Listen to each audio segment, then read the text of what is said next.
शेतकऱ्यांनी ऑनलाईन 6 तारखेपासून बंद झालेली आहे, त्यांची लिंकच बंद झाली, त्याच्यामुळं ऑनलाईन होत नाही.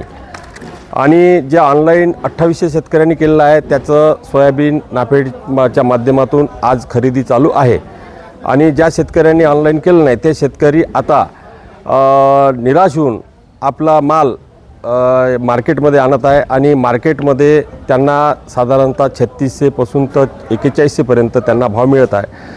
ते भाव त्यांना न परवडण्यासारखाच आहे. शेतकऱ्यांना ज्या 2014ला 6000 रुपयाची मागणी करणारे सरकार 6000 रुपये सोयाबीनला भाव द्या, आज तगाईत शेतकऱ्यांनी सोयाबीनला भाव 4000 रुपयाच्या वर तर गेलेला नाही. खताचे भाव वाढले, औषधीचे भाव वाढले, मजुरीचे भाव वाढले. या सगळे भाव वाढल्यावरही शेतकऱ्यांना या ठिकाणी सोयाबीन कुठल्याही परिस्थितीत परवडत नाही.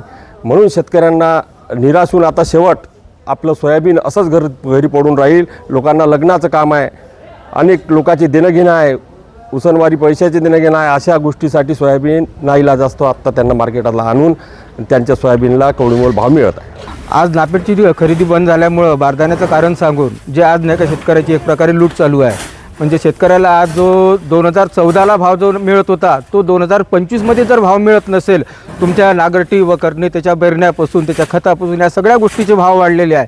पण जर शेतकऱ्याचा माल जर आज 3,500-4,000 रुपयावर जात असेल तर शासनाने सांगावे की 10 वर्षामध्ये महागाई वाढली का नाही वाढली, याबद्दल शासनानेच हे करावं व नाफेडची खरेदी चालू करून शेतकऱ्याला योग्य हमी भाव मिळण्यासाठी शासनाने नाफेडची खरेदी चालू करावी ही विनंती करण्यात येते.